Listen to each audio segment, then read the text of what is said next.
கர்த்தருடைய பரிசுத்த நாமத்திற்கு மகிமை உண்டாவதாக. இந்த காலைவெளியிலே தொடர்ந்து தேவனுடைய வார்த்தையை தியானிக்க கர்த்தர் நமக்கு கிருபை செய்வாராக. சங்கீதம் 90:8 எங்கள் 96:13 இப்படியாக சொல்கிறது, அவர் வருகிறார், அவர் பூமியை நியாயம் தீர்க்க வருகிறார், அவர் பூலோகத்தை நீதியோடும் ஜனங்களை சந்ததியோடும் நியாயம் தீர்க்க வருகிறார். அவர் நியாய தீர்க்க வருகிறார். அவருக்கு இடும் நாமும் நீதியாயிருக்கிற கர்த்தர், த லார்ட் ஹூ ஜட்ஜஸ். நம்முடைய அந்தரங்கங்களை கர்த்தருக்கு ஸ்தோத்திரம் நியாயம் தீர்ப்பார். நம்முடைய வழிகளை நியாயம் தீர்ப்பார், நம்முடைய நினைவுகளை நியாயம் தீர்ப்பார், நம்முடைய வார்த்தைகளை நியாயம் தீர்ப்பார் என்று சொல்லி நாம் தியானித்தோம்.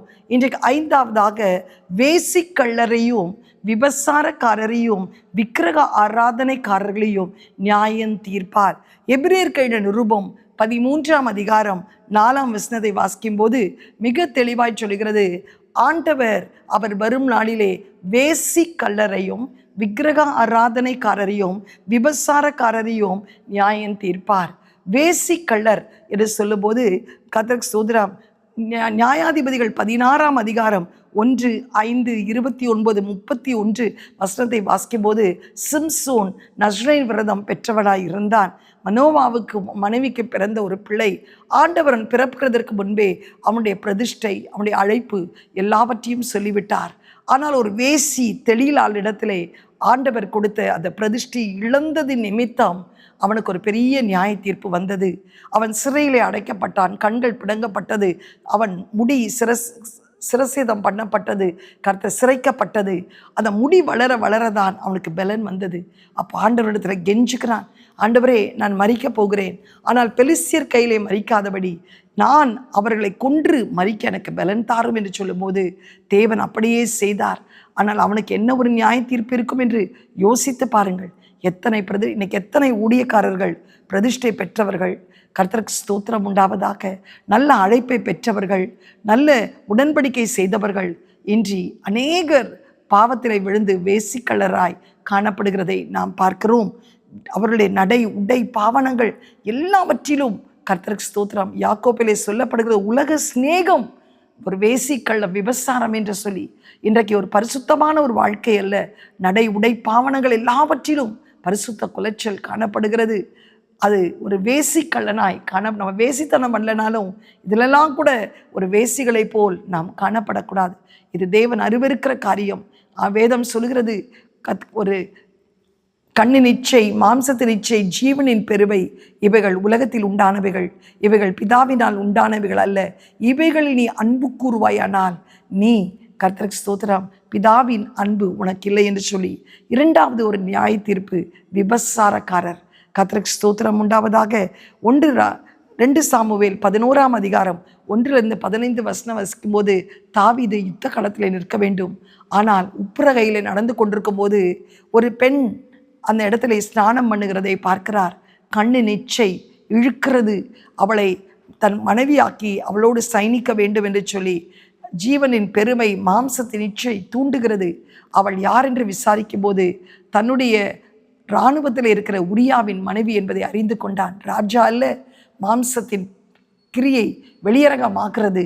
கர்த்தருக்கு ஸ்தோத்திரம். அந்த ஜீவனின் பெருமை அவளை அழைத்து வரும்படி செய்கிறான். அவளோடு சயனிக்கிறாள், அவள் கர்ப்பவதியாயிருக்கிறாள் என்பதை அறிந்தவுடனே உரியாவை நல்ல குடிக்க கொடுத்து கொல்லும்படி அவன் தூண்டி விடுகிறான். எத்தனை பாவங்கள்! விபசார பாவம் குடியிலே கொண்டு போய், கொலையிலே கொண்டு போய் நிறுத்துகிறது. எனக்கு அருமையானவர்களே, அவனுக்கு அப்பொழுதே ஒரு நியாய தீர்ப்பு கிடைத்தது. அந்த முதல் குழந்தை, அந்த உரியாவின் மனைவியோடு பெற்ற குழந்தை வியாதிப்பட்டு இறந்ததை நாம் பார்க்கிறோம். அவன் மனம் திரும்பின பின்புதான் அந்த சகோதரி மூலமால் சாலமோன் பிறக்கிறதை நாம் பார்க்கிறோம். ஆண்டவர் விபசாரத்தை அருவருக்கிற ஒரு தெய்வன். கர்த்தருக்கு ஸ்தோத்திரம். புதிய ஏற்பாட்டில் சொல்லுகிறார், ஒரு ஸ்திரீயை இச்சையோடு பார்த்தாலே நீ விபசாரம் செய்தாயிற்று. இன்றைக்கு அநேக வாலிப பிள்ளைகள் செல்ல எத்தனை இச்சையான பெண் படங்களை பார்க்கிறார்கள். பெண்கள் ஆண்கள், ஆண்கள் பெண்களை பார்க்கிறார்கள். இதெல்லாம் விபசாரத்தின் ஆவி என்பதை மறந்துடாதீர்கள். உங்களுக்குள்ள இந்த விபசாரத்தின் ஆவி, வேசிக்கள்ளரின் ஆவி வரும்போது கண்ணின் இச்சை, மாம்சத்தின் இச்சை, ஜீவனின் பெருமை உங்களுக்குள்ளே வரும். அதனால் உங்கள் பிரதிஷ்டை இழங்குறீர்கள், உங்கள் பரிசுத்தத்தை இழக்கிறீர்கள். கர்த்தருக்கு ஸ்தோத்திரம். பெண் பெண்ணோடு சயனிக்கிறது, ஆண் ஆணோடு சயனிக்கிறது தகப்பன் தன்னுடைய சொந்த பெண் பிள்ளைகளை கெடுக்கிறது, அண்ணன் தங்கச்சி இன்றைக்கு திருமணம் செய்து கொள்கிறது. இதெல்லாம் எவ்வளவு அருவருப்பான காரியங்கள். இதையெல்லாம் கர்த்தர் அருவருக்கிறார். இது நிமித்தம் நியாய தீர்ப்பிலே நம்மளை கொண்டு வந்து நிறுத்துவார். பேசி கள்ளன் மாத்திரமல்ல, விபசாரம் மாத்திரமல்ல. யாக்கோப்பு 4:4 சொல்லப்பது, விபசாரிகளே, உலக சிநேகம் தேவனுக்கு விரோதமான பகை என்று அறியீர்களா? ஆகையால் உலகத்துக்கு சிநேகனாயிருக்க விரும்புகிறவன் தேவனுக்கு பகைஞனாயிருக்கிறான் என்று வேதம் மிக தெளிவாக சொல்லுகிறதை நாம் பார்க்கிறோம். கர்த்தருக்கு ஸ்தோத்திரம். 3வது விக்கிரக ஆராதனை குறித்து நாம் பார்க்கிறோம். 1 சாமுவேல் 11:1-12 வரை வாசித்தார்.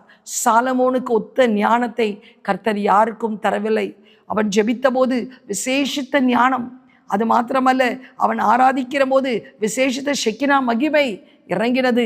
அவன் ஞானத்தை பார்க்க உலகெங்கும் இருக்கிறவர்கள், ராஜாக்கள் கடந்து வந்து அவனுக்கு வெகுமதி கொடுத்தார்கள். ஏன்?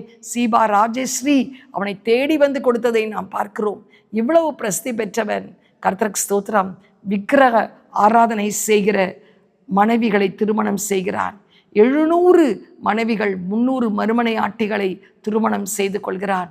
ஆண்டவர் முதல் எப்பவுமே நம்மளை தண்டிக்க மாட்டார். முதல்ல எச்சரிப்பார். சாலமோனை எச்சரித்தார். அடுத்தது சிட்சிப்பார். அடுத்ததாக தண்டனை கொடுப்பார். 3 முறை எச்சரிக்கிறார். ஆனால் சாலமோன் அந்த அந்த மனைவியுடைய தெய்வங்களுக்கு பலிபீடங்களை கட்டி தொழுது கொள்கிறதை பார்த்த உடனே அந்த 12 கோத்திரத்தை பிரித்து 10 கோத்திரத்தை தன் வேலைக்காரனாகிய ரோபியாமுக்கு அங்கேயே நியாய தீர்ப்பு நடக்கிறது. கர்த்தருக்கு ஸ்தோத்திரம். இந்த காலை வேளையிலே கூட விபசாரம் செய்த தாவீதுக்கு ஒரு நியாய தீர்ப்பு இருந்தது. வேசிக்கள்ளனாய் இருந்த சிம்சோனுக்கு ஒரு நியாய தீர்ப்பு இருந்தது. விக்கிரக ஆராதனைக்கு தன்னை அர்ப்பணித்தவனுக்கு கர்த்தருக்கு ஸ்தோத்திரம் நியாய தீர்ப்பு இருந்தது. இங்கே ஒரு நியாய தீர்ப்புனா பரலோகத்தில் எப்படி இருக்கும் என்று யோசித்து பாருங்கள். கர்த்தருக்கு எந்த விதத்திலும் அந்நிய நுகத்தோடு பிணையக்கூடாது. இன்றைக்கு ஞானஸ்தானம் எடுத்த பிள்ளைகள், ரட்சிக்கப்பட்ட பிள்ளைகள், அபிஷேகம் பண்ணப்பட்ட பிள்ளைகள் எந்த விதத்திலும் அந்நிய தேவர்களை ஆராதிக்கிற குடும்பங்களோடு உறவு கொள்ளக்கூடாது. அது தேவன் அருவருக்கிற ஒரு பாவம். இருளுக்கும் வெளிச்சத்திற்கும் சம்பந்தம் கிடையாது. கர்த்தருக்கு ஸ்தோத்திரம் உண்டாவது. அவ்விசுவாசிகளுக்கும் விசுவாசிகளுக்கும் சம்பந்தம் கிடையாது. நீங்கள் அவர்களை அவர்களோடு அன்பு செலுத்தலாம், ஐக்கியப்பட முடியாது. இன்றைக்கு எப்படிப்பட்ட பாவத்திலே நீங்கள் இருந்தாலும் இன்றைக்கு அந்த பாவத்தை விட்டு வெளியே வாழுங்கள். வாலிப பிள்ளைகளே, ஆணோடு ஆண், பெண்ணோடு பெண், அண்ணன் தங்கச்சி, தகப்பன் பிள்ளைகள், தவறான உறவுகள், கர்த்தருக்கு ஸ்தோத்திரம், கணவனுக்கு தெரியாத உறவுகள், மனைவிக்கு தெரியாத உறவுகள், செல்ஃபோன் மெசேஜஸ், கர்த்தருக்கு ஸ்தோத்திரம் உண்டாவதாக. இன்றைக்கு ஒருத்தர் ஃபோன் காமனாக இருக்கணும். டெலீட் பண்ணுறீங்கன்னா உங்களுக்குள்ளே பாவம் இருக்கிறது என்பதை நினைவு கூறுங்கள். செல்ஃபோன் மூலமாய் செய்கிற பாவங்கள், இச்சைகள், இதில் எல்லாம் நியாய தீர்ப்பு நாளிலே உங்களை கர்த்தர் கொண்டு வந்து நிறுத்துவார். கண்களை மூடி ஜெபம் செய்வோமா? எங்களை அதிகமாய் நேசிக்கிற நல்ல தகப்பனே, இந்த காலை வேளையிலே அப்பா, வேசி கள்ளரையும் விபசாரக்காரரையும் ஆண்டவரே, ஏசப்பா விக்கிரக ஆராதனைக்காரரையும் நான் நியாயம் தீர்ப்பேன் என்று சொன்னீரே. இந்த உலகத்திலேயே வேசி தனத்திற்கு தன்னை அர்ப்பணித்த தெளிலால் மடியிலே தன் பிரதிஷ்டை, அழைப்பு, பொருத்தனை, உடன்படிக்கை ஒப்பு கொடுத்து சிம்சோனுக்கு கிடைத்ததை பார்க்கிறோமே. ஆண்டவரே அப்பா, விக்கிரக ஆராதனையிலே தன்னை அர்ப்பணித்த சாலமோனுக்கு கிடைத்த நியாய தீர்ப்பை பார்க்கிறோமே. 12 கோத்திரங்கள் பிரித்து 10 கோத்திரங்களை வேலைக்காரனுக்கு கொடுத்ததை பார்க்கிறோமே. தாவீது விபசாரம் செய்தது நிமித்தம் ஆண்டவரே அந்த பிள்ளை அடித்ததை பார்க்கிறோமே. எங்கே எப்படி ஒரு நியாய தீர்ப்பு என்றால், நாங்கள் மனம் திரும்பாவிட்டால் பரலோகத்தில் எத்தனை பெரிய நியாய தீர்ப்பு எங்களுக்கு உண்டு ஆண்டவரே. கண்ணின் இச்சை, மாம்சத்தின் இச்சை, ஜீவனின் பெருமை பிள்ளைகளை விட்டு அகற்றும்படி ஜெபிக்கிறேன் ஆண்டவரே. உலக ஸ்நேகத்தை விட்டு அகற்றும். கல்ச்சர் இருக்கக்கூட, culture can change, Christianity will not change ஆண்டவரே. அப்பா, பைபிள் ஆண்டவரே என்றைக்கும் ஒன்றுதான். இயேசு கிறிஸ்து நேற்றும் இன்றும் என்றும் மாறாதவர் என்பதை ஜனங்கள் அறியத்தக்கதாக இப்பிரபஞ்சத்தின் அதிபதி குருடாக்கி வைத்திருக்கிற மனக்கண்கள் திறக்கப்படட்டும் அப்பா. எல்லா இச்சையின் ஆவிகளை, விபசாரத்தின் ஆவிகளை, வேசித்தனத்தின் ஆவிகளை, விக்கிரகாராதனை ஆவிகளை சுட்டரிக்கிறேன் இயேசுவின் நாமத்தினாலே. என் தேவ கிருபை ஊற்றப்படட்டும் இயேசுவின் மூலம் நல்ல பிதாவே, ஆமென். God bless you. Have a blessed day. Amen.